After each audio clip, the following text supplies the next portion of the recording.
Soup तो आप लोगों ने कई बार बनाए भी होंगे और पिए भी होंगे, मगर चिकन वेजिटेबल सूप बनाने का सीक्रेट तरीका वो मैं आज आपसे शेयर करूंगी। बिस्मिल्लाहिर्रहमानिर्रहीम। खुश रहें, आबाद रहें, जहाँ भी रहें खुश रहें। तो इनाया के किचन से खुश आमदीद कहती हूँ आप सबको। शुरू करते हैं आज की रेसिपी। सूप को कैसे हेल्दी बनाया जाए, मेरी आज की रेसिपी एंड तक देखिएगा। वीडियो अच्छी लगे तो लाइक, शेयर और सब्सक्राइब करना मत भूलिएगा। सबसे पहले यखनी तैयार करेंगे। चिकन आप किसी भी तरह का ले सकते हैं, लेकिन हड्डियां उसमें लाजमी हों, क्योंकि हड्डियों से ही सूप बनता है। तो साथ ही हम डालेंगे एक छोटे साइज़ का प्याज, 4-5 जवे लहसुन के, और जनाब 3-4 हरी मिर्चें। थोड़ा सा नमक डालेंगे और इसको तकरीबन 10 मिनट के लिए प्रेशर कुकर में दम पर छोड़ देंगे। तो जब तक हमारी यखनी तैयार होती है, हम एक और काम कर लेते हैं। चिकन की टॉपिंग करेंगे, जैसे रेस्टोरेंट में सूप बनाया जाता है उसमें डालेंगे हम। बहुत ही सिंपल से इंग्रेडिएंट्स। तो सबसे पहले चिकन के हम छोटे छोटे टुकड़े काट लेंगे, चाहें तो आप इसको स्किप भी कर सकते हैं। चिकन हमारी कट चुकी है, अब हम इसमें डालेंगे मसाले। तो सबसे पहले डालूंगी मैं तकरीबन एक चाय का चम्मच काली मिर्च कुटी हुई, लहसुन पेस्ट 1 छोटा चम्मच, और इसमें जाएगा अंडे की सफ़ेदी। जर्दी अलग कर लीजिएगा, सफ़ेदी डालनी है हमने। साथ ही 2 चम्मच इसमें जाएगा कॉर्नफ्लोर, और इसमें जाएगा नमक। तो इसको हम अच्छी तरह मिक्स करेंगे। अगर आपके पास टाइम हो तो आप इसको 10 मिनट का रेस्ट दे दें, अगर नहीं है तो फ़ौरन भी फ्राई की जा सकती है, कोई इशू नहीं है। टेस्ट हमारा आ जाएगा जैसा हमें चाहिए होता है। तो टॉपिंग हो चुकी है जनाब, मैरिनेशन हो चुकी है। नमक इस स्टेज पर डालेंगे एंड में बिल्कुल। दूसरी तरफ पैन में 2 चम्मच कुकिंग ऑयल डालेंगे।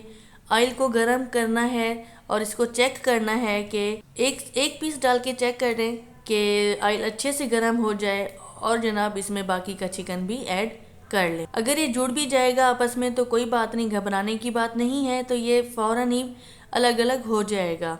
क्रिस्पी क्रिस्पी हमारा चिकन तैयार होगा टॉपिंग के लिए इंशाल्लाह। और इसको हल्की आंच पर फ्राई कीजिएगा ताकि सॉफ्ट हो जाए, लेकिन ये सॉफ्ट हो भी जाएगा क्योंकि चिकन हमने बहुत छोटी छोटी काटी हुई है। तो बस इसको 1 मिनट के लिए ऐसे मिक्स करें अच्छे से और इसको हल्की आंच पर छोड़ दें। यखनी हमारी तैयार है, इसे हम छान लेंगे। बोटियां अलग कर लेंगे और यखनी अलग से छान लेंगे। तो चिकन की जो है बोटियां उसको हम श्रेड कर लेंगे, इसकी हड्डियां अलग कर लेंगे और चिकन पीसेस अलग कर लेंगे सूप में डालने के लिए।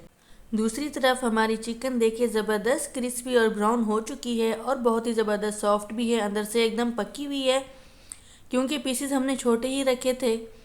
तो जनाब यखनी हम छान रहे हैं, इसको अलग पैन में छाने और इसमें तकरीबन 1 गिलास एक्स्ट्रा जो है पानी का ऐड कर लें, क्योंकि मैं तकरीबन ये 5-6 बंदों के लिए बना रही हूँ तो यखनी कम है, तो इसलिए जो है 1 गिलास इसमें मैं एक्स्ट्रा और पानी डाल के इसको उबाल आने तक पका लूँगी।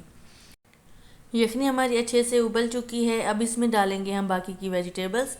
गाजर ली है मैंने 1 प्याली चॉप्ड की हुई, बंद गोभी चॉप्ड की हुई, और चिकन हमारा जो हमने श्रेड किया था उसको डाल के 2 मिनट के लिए सब्जियां सॉफ्ट होने तक इसको हम पकाएंगे, अच्छी तरह मिक्स करेंगे। आहिस्ता आहिस्ता मौसम बदल रहा है, खांसी नज़ला ज़ुकाम वायरल हो रहा है, बच्चों को ये खिलाएं, इंशाअल्लाह बहुत फ़ायदा होगा। तो जनाब काली मिर्च डालेंगे 1 चम्मच, अजीनोमोटो चाइनीज़ सॉल्ट जिसे कहते हैं 1 चम्मच वो जाएगा, नमक जाएगा 1 छोटा चाय का चम्मच। स्पाइसेस डालने के बाद 1 मिनट के लिए इसको हम मिक्स करेंगे अच्छी तरह। और अब इसमें उबाल आने के बाद डालेंगे अंडे हमने लिए हैं 2 अदद, और एक वो जो हमने सफ़ेदी से अलग किया था जर्दी, वो भी मैंने इसमें ऐड कर ली है। अंडा थोड़ा थोड़ा करके डालेंगे ताकि अंडे का टेस्ट भी आए और अंडा नज़र भी आए हमारे सूप में। जिनको लगता है कि उनके सूप में अंडे की स्मेल रह जाती है तो 2 मिनट के लिए अच्छी तरह इसको उबाल आने के लिए छोड़ दें, तो स्मेल आना ख़त्म हो जाएगी। तो अंडा हमने डाल दिया है, अब 2 मिनट के लिए इसको उबाल आने तक पकाएं अच्छी तरह। देखिए ज़बरदस्त अंडा हमारा नज़र आ रहा है, बड़े बड़े पीसीज हैं। अब इसमें जाएंगे जनाब सॉसेस मैंने लिए हैं सोया सॉस 2 चम्मच तकरीबन, सिरका जाएगा 1 चाय का चम्मच, और इसमें जाएगा चिली सॉस। स्पाइसेस और सॉसेस आप अपनी पसंद के मुताबिक ऐड कर सकते हैं, आपको ज़्यादा चाहिए तो आप इसमें ज़्यादा भी ऐड कर सकते हैं, लेकिन जितना मैं आपको इंग्रेडिएंट्स बता रही हूँ वो एकदम परफेक्ट हैं, ज़बरदस्त टेस्ट आएगा इंशाल्लाह। एक दफ़ा ट्राई ज़रूर कीजिएगा मेरी ये रेसिपी। उबाल आने के बाद इसमें आप डालें कॉर्नफ्लोर। कॉर्नफ्लोर जितना आपको थिक चाहिए उतना ही लीजिएगा। मैंने लिए हैं तकरीबन 4 बड़े चम्मच। एकदम रेस्टोरेंट जैसा ही टेस्ट और लुक आएगा इंशाल्लाह। थोड़ा थोड़ा करके डालेंगे, एक साथ नहीं डालेंगे। जितना हमें थिक चाहिए हमने उतना ही रखना है। तो कॉर्नफ्लोर डालने के बाद ये देखिए जनाब, ज़बरदस्त जो है गाढ़ा हमारा सूप हो चुका है। अब इसमें मैं डालूँगी आधा चिकन जो हमने फ्राई किया था, वो भी हम इसमें ऐड कर लेंगे। तो प्यारा सा एक बाउल लें और इसको सर्व करें। तो देखिए लग रहा है ना मज़ेदार, बहुत ही टेस्टी सूप हमारा बन के तैयार हुआ है। इंशाल्लाह मेरी ये आज की रेसिपी आप सबको बहुत पसंद आएगी। इसको गर्मा गर्म पेश करें और इसके ऊपर टॉपिंग करें उस चिकन से। इंशाल्लाह रेस्टोरेंट स्टाइल और रेस्टोरेंट जैसा ही टेस्ट आएगा। तो मेरे चैनल को लाइक, शेयर और सब्सक्राइब करना मत भूलिएगा। इंशाल्लाह एक और अच्छी वीडियो के साथ, एक और अच्छी रेसिपी के साथ आपसे मुलाकात होगी। सूप की लुक चेक करें जनाब, माशाल्लाह माशाल्लाह ज़बरदस्त। बहुत ही आसान रेसिपी के साथ सूप तैयार हुआ है। रेसिपी ट्राई ज़रूर कीजिएगा और मुझे फ़ीडबैक भी ज़रूर दीजिएगा। इंशाल्लाह आपको पसंद आएगा, और पसंद आए तो मेरे चैनल को लाइक, शेयर और सब्सक्राइब करना मत भूलिएगा। मुझे अपनी दुआ में याद रखिएगा। इंशाल्लाह फिर मुलाकात होगी। अल्लाह हाफिज़।